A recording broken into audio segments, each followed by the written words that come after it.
គឺជាថ្ងៃសមត្ថត្រីថ្ងៃទី21ត្រូវនឹងថ្ងៃអាទិត្យចឹងហើយខ្ញុំបានក្រោកមើលព្រះអាទិត្យរះនៅប្រាសាទអង្គរវត្តឥឡូវនេះគឺមកដល់នេះម៉ោង5ណា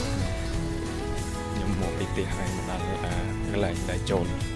ទៅប្រាសាទអង្គរវត្តនេះគឺម៉ោង5ហើយឃើញថាមានភ្ញៀវទេសចរទាំងបរទេសទាំងភ្ញៀវខ្មែរ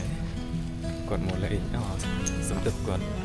នឹងហើយគាត់មកមើលព្រះអាទិត្យរះច្រើនមែនតើកន្លែងចន់តូចន់ឡានហ្នឹងគឺច្រើនមែនតើ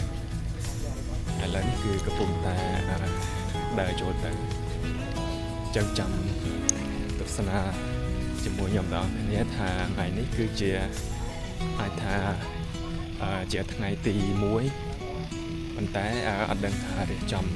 កំពូលប្រាសាទដែរឬអត់មនុស្សច្រើនមែនតើអ្នកគ្នាប៉ុន្តែមើលអត់សូវឃើញទេដោយសារនៅងឹតកន្លែងនេះអត់មានភ្លើង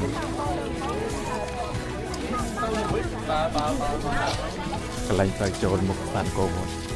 កន្លែងប្រាសាទអង្គរអ្នកឃើញថាភ្ញៀវគឺច្រើនខ្លាំងមែនតើមកទស្សនាព្រះអាទិត្យរះហ្នឹង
都发光了，可能还爬进来。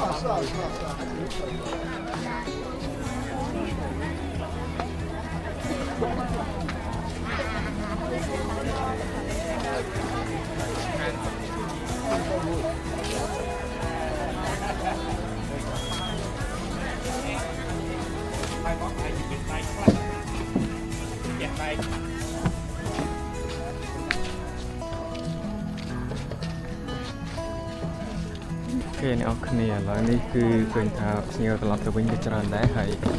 ខណៈគឺផ្លូវកន្លែងស្ពានបដិទឹកហើយកន្លែងហ្នឹងគឺកន្លែងផ្លូវចូលខាងមុខប្រាសាទអង្គរវត្តចំ